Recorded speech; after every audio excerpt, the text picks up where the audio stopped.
आज मैं मईशत पे बात करना चाहता हूँ, क्योंकि मईशत की जो सूरत हाल है वो कोई हमारी सियासी मुल्क की जो सूरत हाल है उससे कुछ ज़्यादा मुख्तलिफ नहीं है और दिन ब दिन गंभीर होती जा रही है।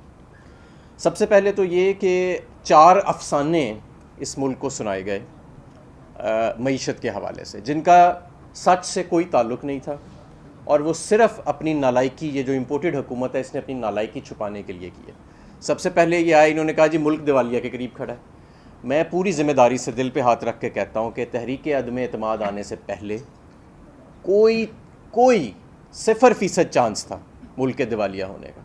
कोई ऐसी पेशन गोई नहीं थी, कोई ऐसी रिपोर्ट नहीं थी जो बताए कि मुल्क के अंदर कोई माशी बदहाली या माशी क्राइसिस आने वाला है।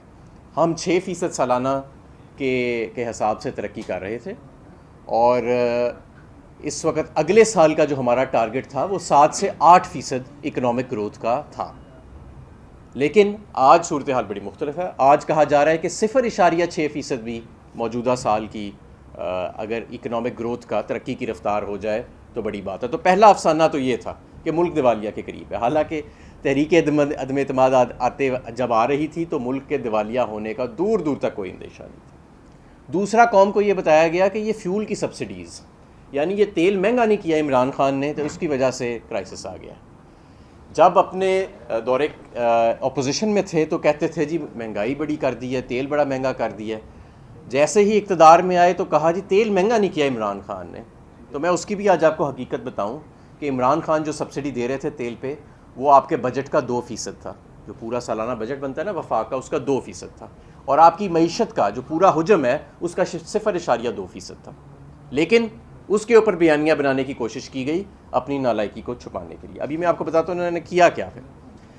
तीसरा अफसाना ये बताया गया कि कतर से कोई बड़े पैसे आ रहे हैं, कोई बड़े डॉलर आ रहे हैं। अब तो बाकायदा हमें पता लग गया है कि कतर से कुछ नहीं आ रहा। वो जितनी बातें थीं वो लॉन्ग टर्म इन्वेस्टमेंट की, शायद होएं शायद ना हो, ये खाली हाथ वापस आए। और जिस तरह कतरी ख़त एक वो पनामा लीक्स के अंदर एक अफसाना निकला था, उसी तरह ये कतरी इन्वेस्टमेंट भी और कतरी डॉलर भी एक अफसाना निकले।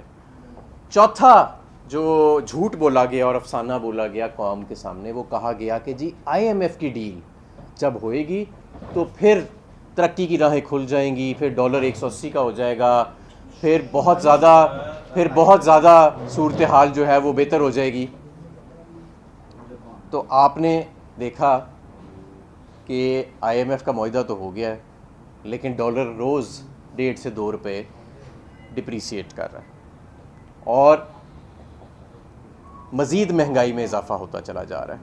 हम जब छोड़ के गए थे तो महंगाई जो थी वो 11-12% के करीब थी।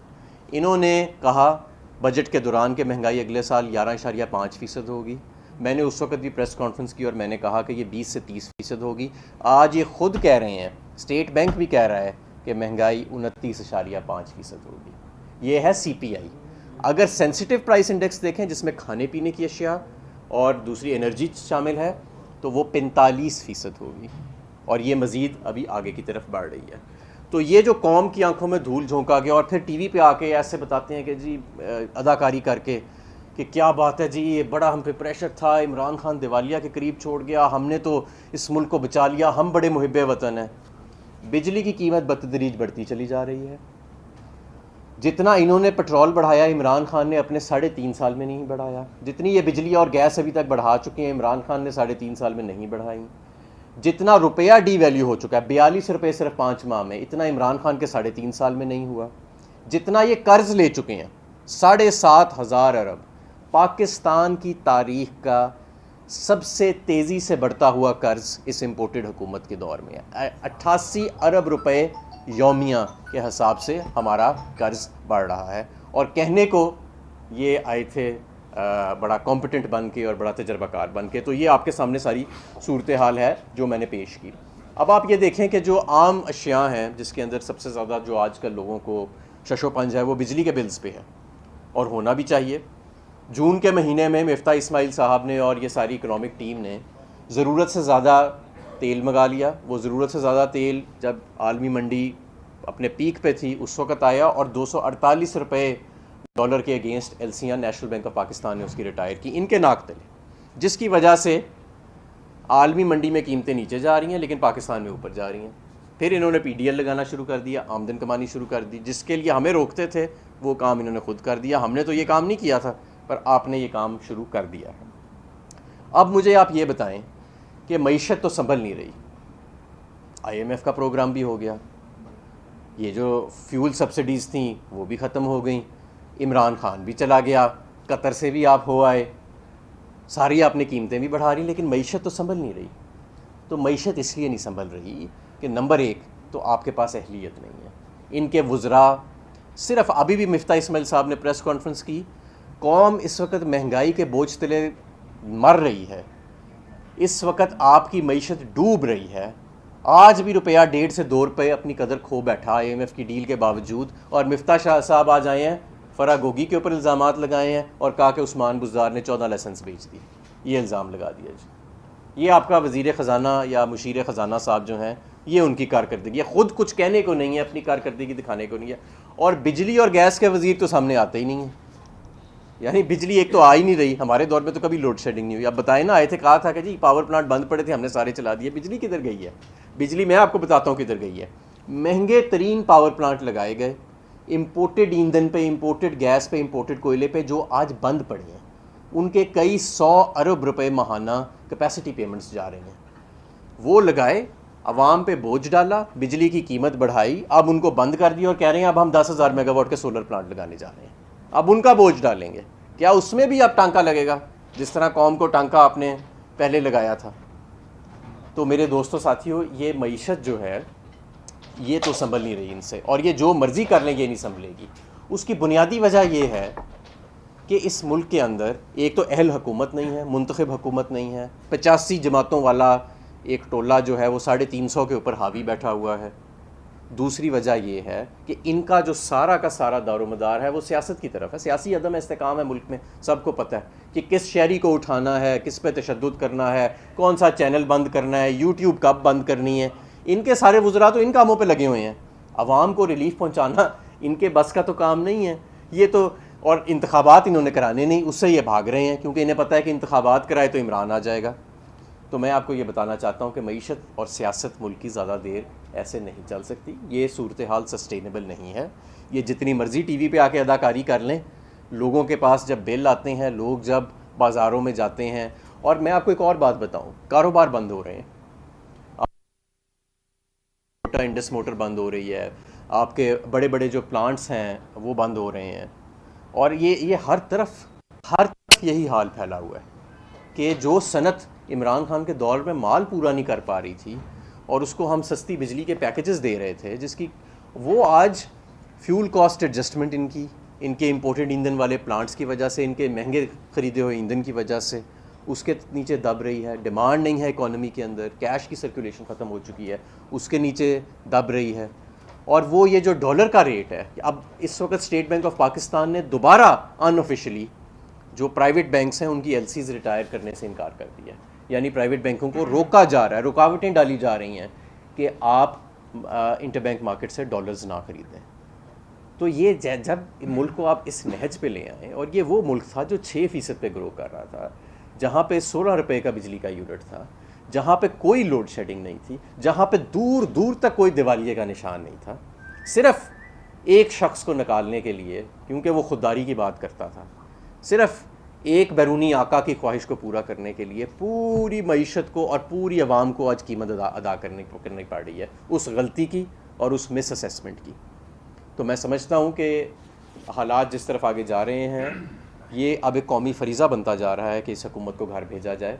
ये बात अब सिर्फ सियासत की नहीं है, बात मईशत की भी है। और मैं जिस कारोबारी महफिल में जाता हूँ, मुझसे सिर्फ एक सवाल होता है कि ये लोग घर वापस कब जाएंगे। किसी कारोबारी आदमी से आप पूछें तो वो आपको बताएगा कि किस बुरी तरह से मईशत को हैंडल किया गया, किस बुरी तरह से। 2 महीने तो इनसे यही फैसला नहीं हुआ कि इन्होंने IMF के पास जाना है कि नहीं जाना।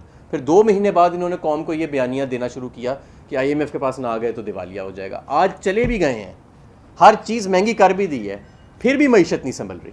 फिर भी आज आपके पास फाइनेंसिंग पूरी करने के लिए पैसे जो हैं उनका बंदोबस्त नहीं हो रहा, और YouTube बंद हो रही है और लोगों को पकड़ा जा रहा है, कभी एक चैनल बंद, कभी दूसरा चैनल बंद। ये आँख मचोली का खेल खेला जा रहा है शहरी हकूक़ के साथ। लेकिन मईशत जो है उसका दूर दूर तक कोई, आटा महंगा, घी महंगा, बिजली महंगी, गैस महंगी, हर चीज़ महंगी, बिजली है नहीं, 50 रुपये यूनिट, 54 रुपये यूनिट, आम आदमी कहाँ से बिजली दे।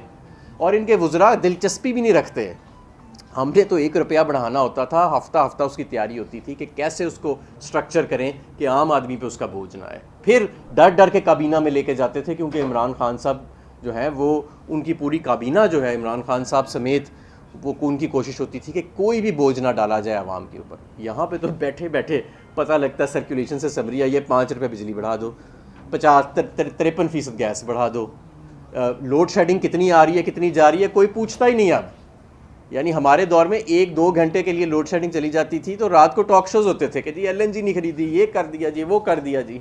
आज दिन में 12-12 घंटे बिजली नहीं आती है, और जिस टाइम पे बिजली आती है तो 55 रुपये का यूनिट है। लेकिन खौफ का ये आलम है कि अब सवालात नहीं हो रहे। लेकिन बहरहाल हम तो सवाल करने के लिए तैयार हैं, और हम इंशाल्लाह ताला करते रहेंगे। और हम ये भी इस हुकूमत को बता दें कि जिस तरीके से आपने मईशत का कत्ल किया है, आपने इस मुल्क के शहरी हकूक़ का तो कत्ल किया है, आप उसके कातिल तो हैं।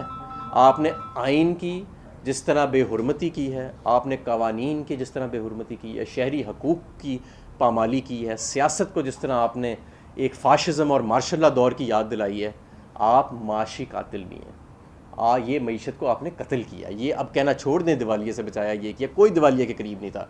मैं हलफ से कहता हूँ कि 4 मार्च को जब अदम एतमाद है, ये कोई दूर दूर तक दिवालिये का चांस नहीं था। ये आपकी वजह से ये मुल्क यहाँ इस नहज तक पहुँचा है।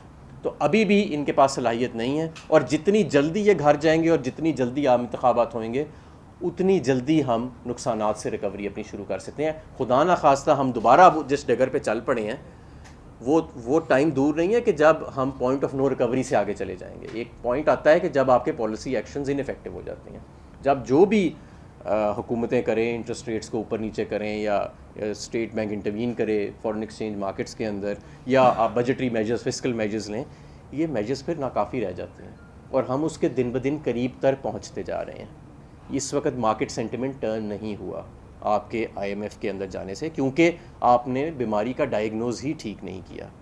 ये सियासी अदम इस्तेकाम जो आप पैदा करके लाए हैं, उसके बाद इकोनॉमिक अनसर्टेनिटी जो आप लेके आए हैं, ये बुनियादी वजह उसकी है। तो इस वक्त अना अपनी छोड़ दीजिए, वरना आपको इस मुल्क से निकालने के लिए, इस हुकूमत से निकालने के लिए, ये ना हो कि सियासत को मज़ीद कशीदगी की तरफ सियासत चली जाए, उससे और ज़्यादा नुकसान जो है वो होगा। जी, सवाल आता है। 54 रुपये का। हाँ जी। दूसरा इस्माइल साहब ने अपनी प्रेस कॉन्फ्रेंस में कहा कि जितनी ज़्यादा ग्रोथ होती है उतने ज़्यादा कर्जे चलते हैं, उसकी वजह से पाकिस्तान दिवालिया होने जा रहा था। ये आज उन्होंने प्रेस कॉन्फ्रेंस में कहा। तो जो आपकी 6% ग्रोथ थी, उन्होंने कहा पाकिस्तान की मैक्सिमम ग्रोथ 4% पे होनी चाहिए ताकि सस्टेनेबल हो जाता है। इस पर थोड़ा सा ज़्यादा देखिए, पहली बात तो ये है कि ये अजीब व गरीब सी कैलकुलेशंस हैं इनकी, मिफ्ता साहब की, जो समझ नहीं आती। जब ये अपोजिशन में थे तो कहते थे 12 रुपये का यूनिट होए तो सारे मसाइल बिजली के हल हो जाएंगे, और ये IMF प्रोग्राम से निकलने के दर्स भी देते थे, और कहते थे कि तेल की कीमतें नहीं बढ़ानी चाहिए, PDL नहीं लगाना चाहिए। अब 12 रुपये का छोड़ के आपने ख़ुद बता दिया कि 54 रुपये नहीं 58 रुपये बिजली के बिलों का अब यूनिट हो गया है। तो मैं तो नहीं समझता कि मिफ्ता साहब की किसी बात को कोई अब संजीदा लेता है, और जो मिफ्ता साहब की बात को संजीदा लेता है उसको ख़ुद कोई संजीदा फिर नहीं लेता होगा। मैं समझता हूँ कि ये तो सिर्फ़ एक सर्कस हमारे आगे लगाया गया है, एक फसाड है, और इनके हाथ में अब ये मईशत का कंट्रोल जो है वो इनके हाथ से बिल्कुल निकल चुका है। देखें, फ़ाइनेंस मिनिस्टर या मुशीर जो होता है उसकी इफ़ेक्टिवनेस ख़त्म हो जाती है जिस वक्त उसकी क्रेडिबिलिटी मार्केट में कोई नहीं रहती। और ये मिफ्ता अकेले की बात नहीं है, मुझे पता है कि उनके ख़िलाफ़ कैंपेन चली हुई है उन्हीं की पार्टी में कि इनको हटा के सागडार को ले लाया जाए, और उसके पीछे शायद और अज़ाइम भी बड़े हैं, पावर पॉलिटिक्स है और शायद दूसरे खेल खेले जा रहे हैं। लेकिन वो इनसे भी बड़े डिज़ास्टर हैं। उन मौसूफ़ जो हैं वो सिंगल हैंडेडली उन्होंने, वो आर्किटेक्ट थे 2018 के क्राइसिस का, जिसको बड़े मुश्किल से जहाँ से हमने इकोनॉमी को स्टेबलाइज़ किया और वापस 6% ग्रोथ पे लेके आए, और वापस हम रिज़र्व्स को ऑल टाइम हाई पे लेके गए। तो ये जो बातें कर रहे हैं कि जी 4% से ज़्यादा ग्रोथ नहीं हुई, अब भाई आप तो 0.6% पे ले गए हो आप ग्रोथ, अब क्यों 7,500 अरब रुपया कर्जा आपका बढ़ गया? अब क्यों बढ़ गया आपका 7,500 रुपये अरब कर्जा? अच्छा हमारे साहब ये बताइएगा कि तहरीक इंसाफ किस चीज़ की मुंतज़िर है? अगर आपके बकौल 5 माह में इकॉनमी वर्स्ट तरीन हालात पे चली गई है, ग्रोथ 6 से 0.06 पे चली गई है, रुपया नीचे चला गया है, डॉलर ऊपर चला गया है, बिजली का यूनिट 50+ पे चला गया है, कितना मजीद इंतज़ार करेंगे कि आवाम की जब चीखें निकलें तो फिर ही तहरीक इंसाफ अगर अमली तौर पर कुछ करना चाहती है, या किसी इशारे का या किसी और चीज़? देखें, ये इस कौम की खुशकिस्मती है कि इसका लीडर एक पुरअमन जमहूरी रवायात में यकीन रखने वाला और आइन और कानून में यकीन रखने वाला इमरान खान है। जितनी पॉपुलैरिटी आज इमरान खान की है और जिस तरह एक ट्वीट के ऊपर सुबह 2 बजे इमरान खान के लोग बाहर निकलते हैं, अगर इमरान खान का जहन फाशिस्ट होता इन लोगों की तरह तो अब तक इस मुल्क के अंदर खूनी इनकलाब आ चुका होता। अगर खून खराबे को इस वक्त कोई चीज़ रोक रही है तो वो इमरान खान की पुरअमन शख्सियत, इमरान खान का जो आइन और जमहूरी रवायात के साथ लगाव है, और सबसे बढ़ के कानून और रूल ऑफ लॉ की जो वो बात करते हैं। हम नहीं चाहते कि मामलात को उसने, वरना क्या मुश्किल है के पी के में और पंजाब में हमारी हुकूमत है, इमरान खान एक कॉल दें पूरा पाकिस्तान बंद हो जाता है। लेकिन हम चाह रहे हैं कि हम पुरअमन तरीके से आम इंतखाबात के साथ एक जो आइन में जमहूरी तरीका दिया गया है उस पर हम बात करें। देखें, अगर आप लोगों को एक दीवार के साथ धकेलेंगे, और अब इमरान खान को और उनके साथियों को जो आपने धकेला है वो तो सबको पता है, लेकिन अवाम को भी धकेला जा रहा है। अब ये लड़ाई इमरान खान के साथ नहीं है, ये जंग अवाम के साथ लगाई हुई है इन्होंने। इनका ख्याल है कि अवाम इमरान खान के साथ खड़ी है, हम बंद दरवाज़ों में बैठ के यूट्यूब बंद करके चैनल बंद करके हम शायद काबू कर लेंगे इस मुल्क की सियासत के ऊपर। तो ये जंग एक्चुअली सिर्फ हमारे साथ नहीं है, ये पूरे मीडिया और पूरी अवाम के साथ जंग लगाई हुई है इन्होंने।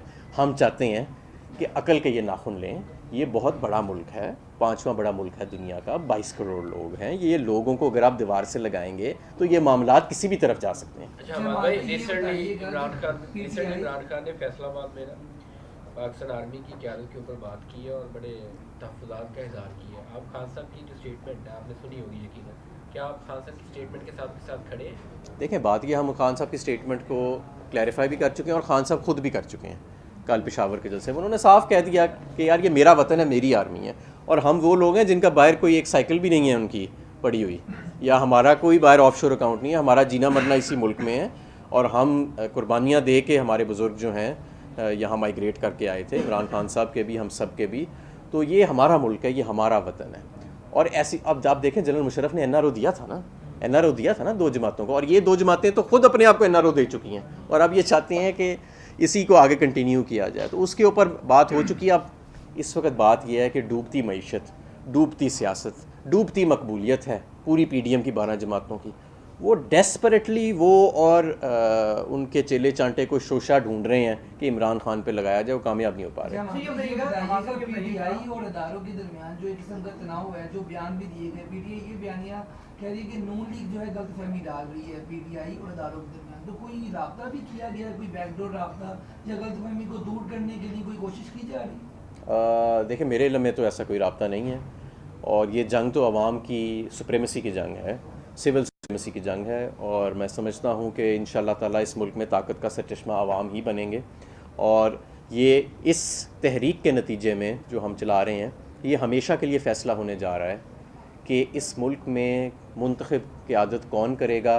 वो कोई बैरूनी क़ुव्वत या बंद कमरों में नहीं होएगी, वो आम आवाम करेगी, वो आप सब लोग करेंगे। ये आवाम जो देख रही है, ये लोग अब मुंतखब करेंगे हुक्मरानों को, और कोई चैनल जो है वो बिला वजह बंद नहीं हो सकेगा, कोई यूट्यूब को बंद नहीं कर सकेगा, कोई जुर्रत नहीं कर सकेगा। ये जंग इस चीज़ की है, और इंशाअल्लाह ताला ये जंग, इसी को हम हकीकी आज़ादी कहते हैं, और इंशाअल्लाह ताला इस हकीकी आज़ादी में हम कामयाब होंगे। अच्छा, ये बताइएगा कि क्या आप समझते हैं कि जब आप इक़्तिदार में थे तो कोई आपका फेवरेट आर्मी चीफ था, और एक्सटेंशन की बात होती है, क्या उनको एक्सटेंशन मिलनी चाहिए या कोई नया आर्मी चीफ आना चाहिए? जो आइन और कानून के मुताबिक है वो होना चाहिए। प्रोफेशनलिज्म और मेरिट को देखना चाहिए, सामने रखना चाहिए, और पसंद नापसंद जो है वो ज़ाती पसंद नापसंद पे नहीं होना चाहिए। हम आप ये बताइएगा कि अगर आप लोगों की हुकूमत आती है तो आप समझते हैं कि मार्केट में इतना पोटेंशियल है कि जितना इस टाइम डार्क पिक्चर दिखाई जा रही है और महंगाई हो रही है, इसको कंट्रोल किया जा सकता है, और दूसरा जितना इन्फ्लेशन हो रही है, आम लोग कितनी देर इसको सर्वाइव कर पाएंगे? तो इसके लिए देखें, मैं समझ गया हूँ आपका सवाल। देखें, मैं समझता हूँ कि बहुत सारा नुकसान तो हो चुका है, और रिकवरी जो है वो शुरू नहीं हो पा रही। जितना हम डिले करते जाएंगे उतना हमारा स्टेबलाइजेशन का फेज़ जो है, जो भी अगली हुकूमत आती है उसके लिए प्रोलॉन्ग होता जा रहा है। लेकिन अभी हम पॉइंट ऑफ नो रिकवरी पे नहीं पहुँचे। बुनियादी तौर पे ये सेंटिमेंट का फुकदान है जिसकी वजह से ये सारे मसाइल चले आ रहे हैं, और कुछ इनकी हैंडलिंग ठीक नहीं है। बिजली के वज़ीर बिजली का काम नहीं करते, वो गले में हाथ डाल के कभी कहीं फ़ीता काट रहे हैं, कभी कहीं फ़ीता काट रहे हैं। पेट्रोलियम के वज़ीर आते हैं, वो पता ही नहीं पेट्रोलियम कौन चला रहा है। 4 लोग पेट्रोलियम की मिनिस्ट्री चला रहे हैं और वो भी सियासत में लगे हुए हैं। मिफ्ता इस्माइल साहब की आज आपने प्रेस कॉन्फ्रेंस सुन ली, वो फ़रा गोगी से शुरू होकर उस्मान बुज़दार पे ख़त्म हो जाते हैं। उनको वैसे भी मैं समझता हूँ कि जिस तरह की उनकी हैंडलिंग रही है तो मेरे काबिल एहतराम है, लेकिन मैं समझता हूँ कि अभी उनमें अहलियत नहीं है वज़ारत ख़ज़ाना चलाने की या मुशीर ख़ज़ाना चलाने की, और उनके पास और स्टाफ भी कोई नहीं है। तो मैं समझता हूँ कि अगर कोई अच्छी हुकूमत आए जो संजीदा बैठे, कंसर्टेड एफर्ट करे, तो बिल्कुल मामलात बेहतर हो सकते हैं, सेंटिमेंट भी टर्न हो सकता है। एक क्लियर 5 साल का रोड मैप हो, क्लियर मैंडेट हो किसी हुकूमत के पास, तो मामलात ठीक तरफ जा सकते हैं। इस मुल्क में बहुत पोटेंशियल है। मैं आपको पूरे दावे से कहता हूँ कि अगर हमारी हुकूमत रह जाती तो हमने 6% से ऊपर अगले साल की ग्रोथ रेट इंशाल्लाह ताला अचीव करनी थी। और ये जो अभी आपको नज़र आ रहा है ना कि हम नियर डिफ़ॉल्ट गए हैं और ये फिर IMF होना है नहीं होना, इसका जो 4 महीने का एक तस्किल चलती रही है, ये चीज़ें नहीं होनी थी। हमारे जो कैपिटल फ़्लाइट हुई है वो नहीं होनी थी। इतनी ज़्यादा पॉलिटिकल अनसर्टेनिटी और इकोनॉमिक अनसर्टेनिटी नहीं आनी थी और मामलात बेहतरी की तरफ ही जाने थे। अभी भी हमारे मुल्क में कैपिटल फॉर्मेशन हो रही होनी थी, इंडस्ट्रियलाइजेशन हो रही होनी थी। तो ये चीज़ें इनको बहरहाल एक पटरी से उतारा गया और बहुत ज़्यादा नुकसान पहुँचाया गया। फौरी तौर पे पटरी पे वापस आने की ज़रूरत है। ये लोग नहीं कर सकते, ये रजीम नहीं कर सकती। अच्छा, हमारे ये बताइएगा, इसहाक डार साहब ने जो इकोनॉमी के लिए बेहतरी के लिए तजावीज़ दी थी, वो 22 के 25 नकात कहते थे, तो क्या वजह हुई है कि मुफ्ता इस्माइल साहब ने वो? देखें, ये इनकी आपस में पावर पॉलिटिक्स चल रही है। वो एक ग्रुप को रिप्रेजेंट करते हैं, ये एक ग्रुप को रिप्रेजेंट करते हैं, वो फ़र्क कमर्शियल इंटरेस्ट को रिप्रेजेंट करते हैं, ये शायद फ़र्क को करते हैं। तो ये तो असल में ये एक टग ऑफ वॉर उसकी है, इनका मईशत से कोई ताल्लुक़ नहीं। मईशत में जितनी बैकी बातें हमारे मौसूफ़ मिफ्ता साहब करते हैं, उनसे कहीं ज़्यादा बैकी और बिल्कुल ही गैर संजीदा बातें जो हैं वो इसहाक डार साहब के हमने ज़बान से सुनी हुई हैं। और उनका तो खैर दौर देखा भी हुआ है कि किस तरह आलमी मंडी में कीमतें नीचे जाने के बावजूद, एक ऑयल बुरेंजा आने के बावजूद, हमारी ना एक्सपोर्ट बढ़ी उनके टाइम के ऊपर, हम एक कम्प्लीटली एक क्राइसिस लाइक सिचुएशन के अंदर चले गए और 25-30 अरब डॉलर हमने सिर्फ एक्सचेंज रेट को मेंटेन करने के अंदर गुजार दिए और अपनी एक्सपोर्ट्स को उस दौरान तबाह कर दिया। तो उनकी तो इकोनॉमिक्स जो है वो बिल्कुल, मैं नहीं समझता कि कोई भी इवन कोई एवरेज जो स्टूडेंट है, मैट्रिक का भी स्टूडेंट है, उसको संजीदा लेता होगा। बहरहाल, लेकिन मैं आपको ये ज़रूर बताऊँ कि इस मामलात को पटरी पे वापस लाने की जल्द अज जल्द ज़रूरत है, वरना इमरान खान लोगों को सड़कों पे निकाले ना निकाले, लोगों ने खुद सड़कों पे निकला। अच्छा, ये कहना कि आपने अपने दौर में के बड़े मुतहरिक मेंबर भी रहे हैं। जब जनरल कियानी को एक्सटेंशन दी गई थी जरदारी हुकूमत में, तो ये कहा गया था मुल्क नाजुक तरीन हालात से गुजर रहा है, ऑपरेशन राह रात जारी था। जब आपकी हुकूमत में जनरल बाजवा को एक्सटेंशन दी गई तो तब भी ये कुछ आपके गुजरा ने कहा कि नाजुक तरीन हालात ऐसे हैं। अब आप ये बताइएगा, आधा मुल्क सैलाब में डूबा हुआ है, उधर से तालिबान वाला इशू उठा हुआ है, इंडिया का इशू उठा हुआ है, अमेरिका का इशू है, तो अब उससे ज़्यादा हालात नाजुक नहीं है। और क्या समझती हैं कि अगर मौजूदा हुकूमत फैसला कर देती है 1 साल मुद्दत में मजीद एक्सटेंशन की, तो आपका मौक़िफ़ क्या होगा पार्टी वाइज? और जब आपने दी थी तो तब कोई बहस हुई थी कि हमें देनी चाहिए? देखिए, इस वक्त जो सियासी कशीदगी मुल्क के अंदर मौजूद है वो पहले मौजूद नहीं थी, और मैं समझता हूँ कि आर्मी के अंदर बड़ा स्मूथ ट्रांजिशन ऑफ पावर का मेकनिज़म मौजूद है। और जो एक्सटेंशंस होती हैं वो बहुत इस तरह हमने भी बिल्कुल की हैं, इन्होंने भी की हैं, लेकिन बार बार एक्सटेंशन से इदारे ही अंडरमाइन होते हैं। और हमें जो एक रूल बुक के तहत हमें चलना चाहिए, और बल्कि मैं तो ये कहूँगा कि इन चीज़ों को कोडिफाई कर देना चाहिए, इनके लिए कवानीन बना देने चाहिए कि किन सूरत हाल में ये होनी चाहिए एक्सटेंशन, किस सूरत हाल में ये नहीं होनी चाहिए। इस तरह ये मामला, इसको सियासत की नज़र नहीं कर देना चाहिए। अच्छा हमाद साहब, ये एक मुखालिफिन का भी कहना है कि आपने अपने दौर में LNG दरामद नहीं की, जिसकी वजह से ये सारी चीज़ें और ये जो क्राइसिस है इसको एक वजह बताया जाता है, क्या कहें? देखिए, हमारे दौर में तो अगर हमने नहीं की थी तो हमारे दौर में तो ऐसा कोई क्राइसिस नहीं आया, फिर हमारे दौर में ही आ जाता ना। ये आए हैं तो ये सारे क्राइसिस आए, और वैसे भी हमारे LNG के 80 से 90% तो लॉन्ग टर्म कॉन्ट्रैक्ट्स हैं। और बाकी हमने 10% सिर्फ यानी 1-2 कार्गोज़ हमने लेनी होती हैं स्पॉट के ऊपर, और स्पॉट कार्गो जो है वो 2-3 माह से पहले कोई भी दुनिया का मुल्क नहीं खरीदता। यानी अभी जो स्पॉट कार्गो पहुंचेगी जो इन्होंने नहीं ली वो 2 महीने पहले लेनी चाहिए थी। तो ये तो बिल्कुल एक ब्लूमबर्ग का स्टीफन जो है एनर्जी एनालिस्ट, उसने वज़ीर आज़म साहब को ट्विटर के ऊपर एक दफ़ा बड़ा कैंडिडली इसके ऊपर जवाब भी दिया था कि ये जो आप LNG के ऊपर बातें कर रहे हैं ये ठीक नहीं है, फिर उन्होंने बातें करनी बंद कर दी थी। असल में प्रॉब्लम ये हुआ कि जो मुस्लिम लीग नून ने 3 मुआहदे किए थे LNG के लॉन्ग टर्म के, उनमें से 2 जो हैं वो मुआहदे ऐसे थे कि जितनी देर उन मुआहदों से सस्ती थी इंटरनेशनल मार्केट वो हमें महंगा माल बेचते रहे, जैसे ही उन मुआहदों से इंटरनेशनल मार्केट महंगी हुई और वो मुआहदे सस्ते हुए उन्होंने डिफ़ॉल्ट कर दिए। तो ये सारा क्राइसिस जो है बेसिकली उसकी वजह से आया। फिर ये लोग जब आए तो इनसे मामलात से इससे संभल नहीं सके, पहले महंगी ले ली फिर ली नहीं। अच्छा हमारे भाई ये बताएं कि जो इमरान खान पर 4 से 5 केसेस चल रहे हैं, अगर उसकी महफिल होती है तो PTI जो बाद का नाम है वो बताए जरा कि इमरान खान के PTI बाद कौन होंगे जो लीड करेंगे। आप इस चीज़ की परवाह ना करें। इमरान खान साहब जो हैं वो इंशाअल्लाह ताला मौजूद हैं और पूरी तरह मौजूद हैं, और ये इंशाल्लाह ये हमारी जमात एक जमहूरी जमात है, डायनेस्टिक पॉलिटिक्स नहीं है, हर चीज़ यहाँ पे मौजूद है।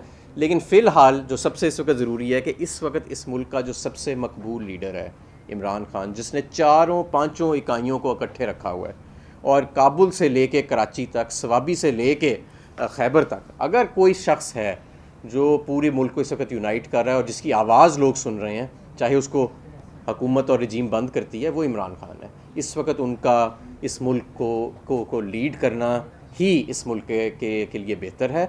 इसके अलावा अगर कोई भी ये फार्मूला निकाला जाता है या कोई चालाकी दिखाई जाती है तो फिर नुकसान की तरफ हम जाएंगे। तो हालात बिल्कुल नाजुक हुए हैं सियासी और PDM नून लीग तो वैसे ही बिल्कुल, तो इन हालात में क्या नवाज शरीफ की वापसी मुमकिन नज़र आ रही है? मैं आपको बताऊं, नवाज शरीफ की वापसी हो या ना हो, नवाज शरीफ साहब किस्सा माजी हो चुके हैं।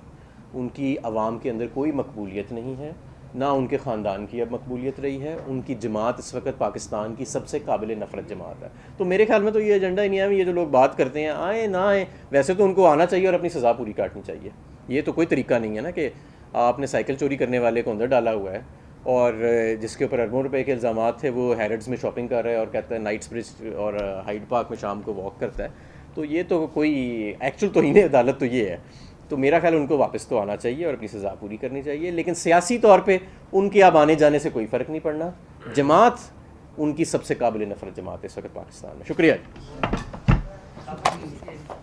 हाँ जी, आ गई।